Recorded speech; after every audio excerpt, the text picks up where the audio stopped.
Welcome to Ground Zero Disclosure. I'm Clyde Lewis. Where are we? Well, we're out in southeast Washington, in Ariel, and we're here because of a man named D.B. Cooper. Who's D.B. Cooper? A lot of people don't know who he is. In fact, a lot of people don't remember that back in the 1970s, a man hijacked a Northwest Airlines jet, demanded $200,000, and then jumped out somewhere over Washington State. The FBI says that he landed somewhere out here in Ariel, Washington. In my opinion, he didn't land anywhere near here. In fact, I believe he landed closer to Portland, Oregon. We're going to do some investigating here at the Ariel General Store where they're having D.B. Cooper Days, where every Saturday after Thanksgiving, people gather to talk about who's D.B. Cooper. Well, today, we're going to find out.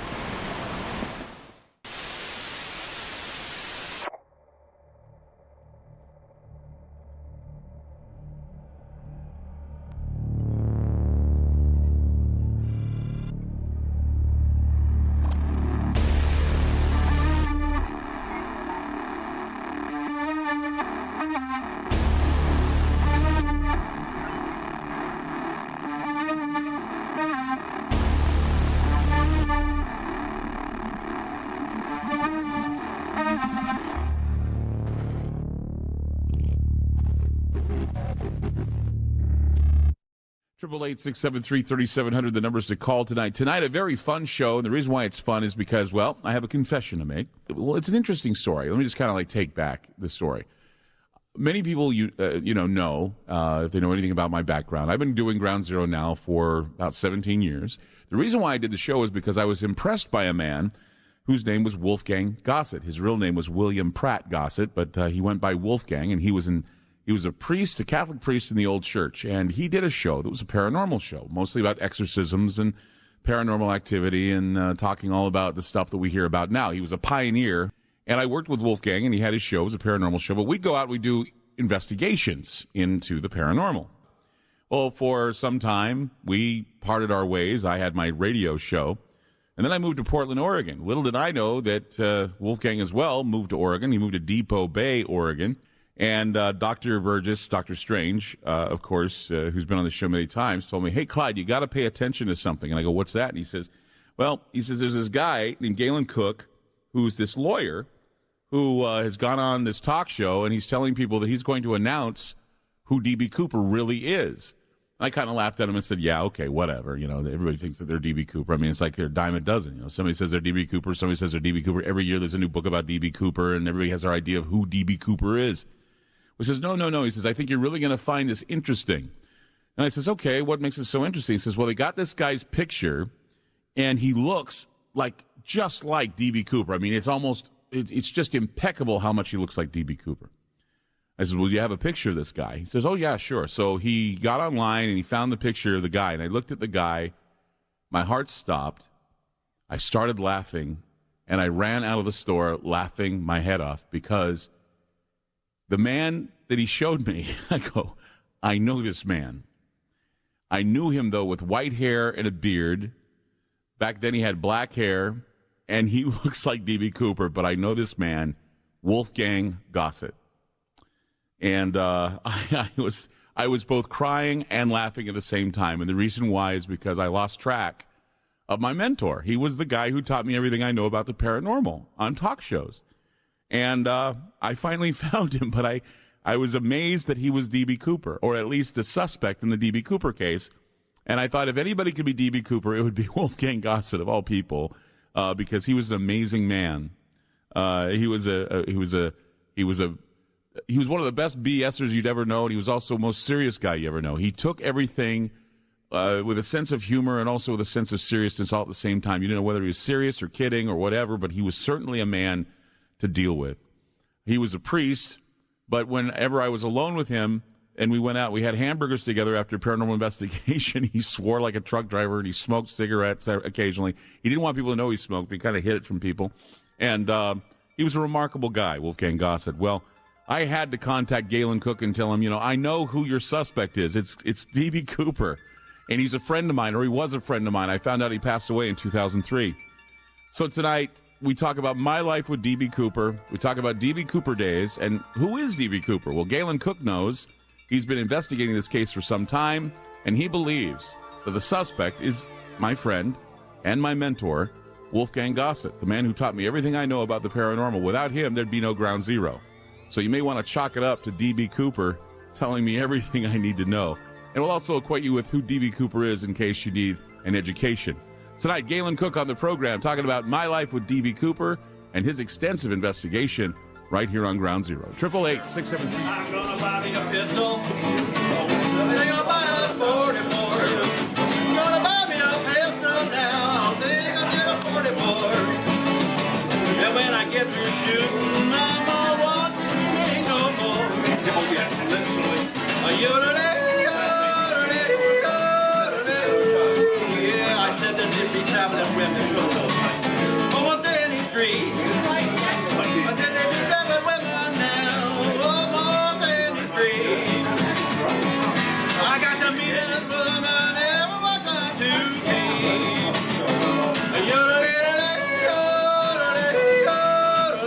Help me out, all that. I just got back from D.B. Cooper days out there in Ariel, Washington. And I'm telling you, there are more and more people that are now beginning to, I guess, feel as though Wolfgang Gosset is the man. Would you agree?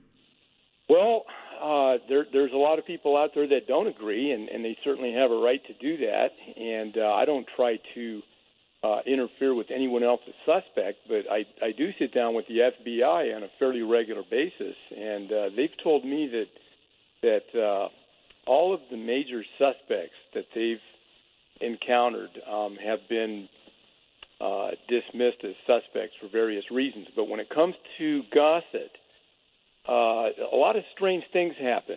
Hi, I'm Dave Paull with Robert Blevins. We're here at the Ariel store talking about the famous D.B. Cooper case, or Caper as some folks call it. Now, Robert, what's your involvement in this story? You've written a book, you tell me. Yeah, I co-wrote a book called Into the Blast, The True Story of D.B. Cooper. It explores the idea whether or not Kenny Christensen, a former U.S. Army paratrooper, was D.B. Cooper. Kenny Christensen. Can you give us a little background about Kenny? I've not heard that name. Kenny was a purser for Northwest Airlines, and he worked for them up in Alaska and then in Seattle later doing the overseas routes. And we believe that he and another man named Bernie Giesman planned the hijacking and pulled it off together. Do you believe that's plausible? Is that the key suspect in your mind? I can't prove absolutely that Kenny was the hijacker, but I'd say I'm about 80 to 90% certain he was. We interviewed quite a few people who knew him, and we were able to uncover certain pictures and documents that lean heavily towards the idea of him being the hijacker. Why is there so much evidence missing in the case? I don't think the FBI even knows. That one of the things that's been not talked about, but it seems like everybody knows, is that D.B. Cooper smoked 7 or 8 cigarettes during the orbiting stage of the hijacking, which was when they were circling Seattle, and the DNA on those cigarette butts would probably help clinch the case, but no one seems to know what happened to the cigarette butts. Were they Raleigh cigarettes by chance? They were. Oh, how I remember he used to smoke Raleighs. Yeah, that's a good one. I like that. Because I was just curious, because I knew that he smoked. He smoked occasionally. He didn't smoke all the time, but he did smoke occasionally. Now, Robert, what is your knowledge about Wolfgang Gosset? I know that attorney up in Spokane named Galen Cook's been working on that case for a while, and he's made some headway on it. I think there's a possibility it could be Gosset. Like the other suspects, nobody's really been proven yet. I had a discussion with Robert Blevins, who wrote about another suspect in the D.B. Cooper case, and he differed with me on the opinion that when he jumped out of the plane, because it was a stormy night that night when he jumped. It was like mostly, we had rain like we're having now in the Northwest. It was a very rainy night, very stormy night. And for those that don't know, there's a gorge that comes up and the winds blow from the east to the west. And so we determined by looking at a map that if he bailed out of the plane, if those winds were blowing hard, and it was probably, -4 below zero out there in the cold, that he jumped in -4 temperatures and was blown some 10 miles due west of where the plane was. Not east, because then Ariel would have been east of the plane. So he was blown west of the plane, and I estimated that he could have either landed somewhere near Tina's Bar, which is right outside of Vancouver, or he landed in St. John's, Oregon. And I would think that he landed in Oregon. I think he landed in Oregon. I think that when he landed in Oregon, he was able to go and flag down someone to pick him up. He probably hitchhiked, found someone to pick him up, and took him to the port of Portland. And he was on a plane to Reno probably within the hour after he had fallen out of the sky. Tonight, another journalist wishes to weigh in on this case. We have both Galen Cook with us tonight, the investigator, also Bruce Smith from Mountain News, and now we bring into the fold Mr. Dave Paull, who was up in Ariel, a freelance writer and journalist. He's been heard here on KXL and also was there to do his interview. Dave, welcome to Ground Zero again, and thank you so much for going up to Ariel and doing these freelance reports for Ground Zero. Well, good evening, Clyde. Hello, Galen and Bruce. I have a question for you, Galen Cook. What can you tell us about the flight attendant named Florence Schaffner, who was on board that fateful flight? Have you researched Florence Schaffner? Flo Schaffner has basically quit cooperating with me. She's a very difficult lady to get a hold of. Although, Galen, you do say that Florence was consistent. And yes, she I apparently has told a reporter that photos of Kenny Christensen fit her memory of the hijacker's appearance better than any of the other suspects. Well, it gets down to this, and I appreciate that. I've read the same thing. But the FBI has told me, not just one agent, but several agents, that Kenny Christensen was ruled out, and the basic reason he was ruled out is he didn't even get past the first test, and that is the eyewitness accounting. Kenny Christensen was an employee of Northwest Orient Airlines. He was a senior flight attendant. I think they had another name for him. Maybe they called him stewards or something, but it doesn't make any sense, and the FBI told me this, that an employee who works on the airlines and has a rotation schedule that differs every month, these guys bid on which flights they're going to take, why would an employee of the airline risk being caught by another crew member that saw him hijack the same airline maybe months or even a year earlier? It doesn't make any sense. Well, no, especially when he continued working for the airline after 1971. Yeah, the risk is too high for that to happen, and that's another reason the FBI said, no, it's not possible. They looked at the angle of it being an inside job between airline employees, but they ruled that out. And I've interviewed all of the surviving airline employees, and I could find no evidence at all that any of them had something to hide about this case. I want to ask Dave, too, when we were up there in Ariel, didn't you get the feeling that Robert was kind of leaning towards the idea that Wolfgang was the suspect? He kind of acted as though, well, I wrote the book, but it was like, I wrote the book, but, and he seemed a little bit kind of hesitant to push any of his. He just was there. He wrote the book. There were a lot of people that just wanted to talk about D.B. Cooper. We had a lot of other people that we were talking to, and I just got the feeling that Robert was a little apprehensive about it. A little hesitant to actually put it out there, but he did say in his own description of his skill that he is not a professional investigator. Right, so. And he was kind of saying that, and this is something, Galen, I don't know, Bruce, if you heard him say this to me, but he was saying that he's willing to even entertain Wolfgang is now a suspect. Did you hear that, Bruce? Did you ever hear him when he was... I've not heard that from Robert Blevins. I got that a little bit from him, that he said that he'd be willing to, listen more to what Galen had to say, but he was telling me that he felt that you weren't naming enough names, Galen, and he wanted you to name more names. But I figured, it's your investigation. You don't have to name as many names as you wish. But he was saying that that's the frustrating part about your investigation is that he would feel he wants to entertain Gosset, but he can't because of the fact that you're keeping mum on a lot of your information. I am keeping mum about a lot of my information, and Bruce knows it too. Investigators and attorneys tend to do this until they feel absolutely 100% sure they can come out with the evidence needed. The FBI told me that the case could be solved in 3 different ways, at least according to them, and that is with fingerprints, DNA, or bring me the money. And I presented Gosset's fingerprints and DNA, and they came back to me basically and said, well, DNA is not going to work any longer. because it's too unreliable. But they wouldn't tell me anything more. I submitted Gosset's fingerprints to them as early as 2008, and the agent back then was very interested in this. He called me and wanted to know more information, and then I submitted Gosset's fingerprints, the full military complement of fingerprints, to them about 2 years ago, and the agent would never get back to me with any kind of answer. He just said, basically, we're still working on it, and that is right up to the present.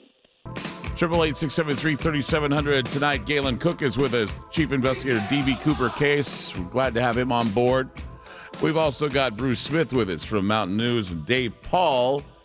Or while Tina, the flight attendant on board, actually became a nun. So I'm wondering if y'all have any comments on that. Go ahead, Bruce. Well, my conversation with Tina was short. She said 5 words to me, and those words were, "You need to leave now." And she closed the door not once but 3 times on me to make sure it was shut. My view on Tina is that, to me, Tina is the biggest mystery in the D.B. Cooper case. And if we knew what was cooking with Tina, we'd know a heck of a lot more about the whole D.B. Cooper case. It is my belief, my observation, that something has happened to Tina. What that is, I don't know. But it was serious and had very profound psychological ramifications. Do you think she was threatened? No idea. You think she was threatened? She was threatened because, I mean, you know, we hear the stories of the MIBs showing up whenever D.B. Cooper's mentioned. I mean, the MIBs show up and say you know nothing, or they question people, and then that's the thing. I mean, I was getting a little paranoid when I was out there in Ariel. I saw those guys, those men in black there, and I was thinking to myself, I hope they're either trying to be D.B. Cooper or they're really MIBs, because I've seen MIBs before. But Tina was Bill Radicek, the guy that was actually flying D.B. Cooper's plane, told me that Tina was the brains of the outfit. The transcripts clearly show that Tina was innovative and creative, took command of a very chaotic situation. One of the stewardesses was freaking out. Tina came in. She was the junior member. She was the youngest kid on the plane. She stepped in and she cooled the situation down and took care of things and kept Cooper cool, calm, and collected. In the TV interviews afterwards, in the YouTube clips that we see, you can see that she's an articulate, confident, compassionate woman who really cared about her passengers and had great feelings about what happened during the skyjacking. A few years later, she goes through a profound personality change and hides in a convent for 12 years. And Galen, it's my understanding from Galen, is that the Mother Superior told Galen that Tina, when she was in the convent, never really fit in there. So what the heck was she doing in a convent? Then after the convent, for the past 20, 30 years, she's a virtual recluse that has nothing to do with anybody and is unknown in the world, and guys like us couldn't find her. And it's only been in the last couple of years. And now that some of us have been trying to make contact with her, and I actually knocked on her front door, you know, she is clearly now very different. She's angry and very defended psychologically.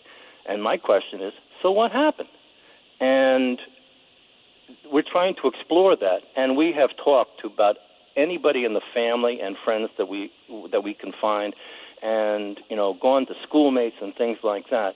And the bottom line is, everybody is spinning us. Everybody is giving us a story. They're either lying or deceiving us or trying to head us off in another direction. And it seems as though that there is some kind of either informal or formal witness protection program. But at any rate, a lot of people have put the wagons in a circle, so to speak, to protect Tina Mucklow. And the question is, why?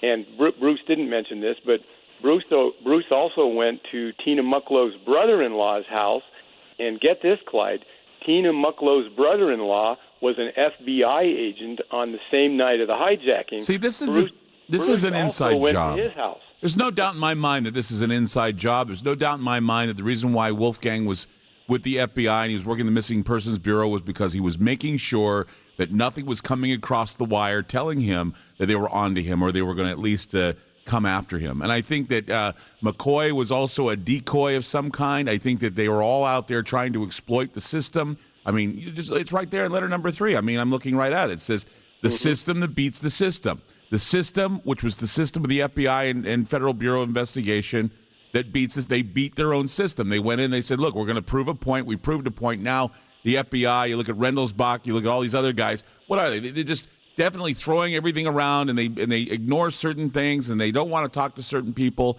and they have certain informants. They say, don't you dare talk about this, because this is something that if it was to get out, it would be jeopardizing national security. And I think that's what it was back then. I think it's still a national security issue. And Galen, your final words on the whole subject.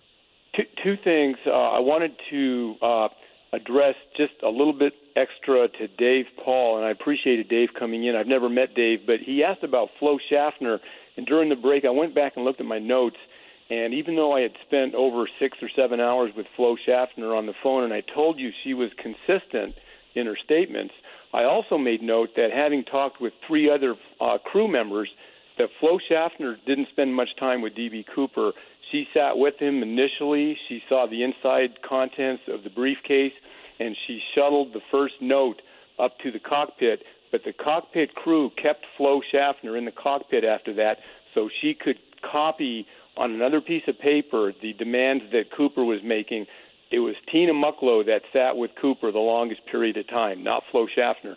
And then, in final, Clyde, I want to thank you for keeping this D.B. Cooper anniversary alive, and I like your excitement in it. And I would like to say to your audience, the focus of the evidence, in my opinion, is not so much the old evidence, but it's the stuff that's just been uncovered. And letter number 3, which was never printed 41 years ago by the Portland Oregonian, but suddenly appears 41 years later on their internet site, and the content of this letter, in my opinion, I've called this the Da Vinci Code of the D.B. Cooper case.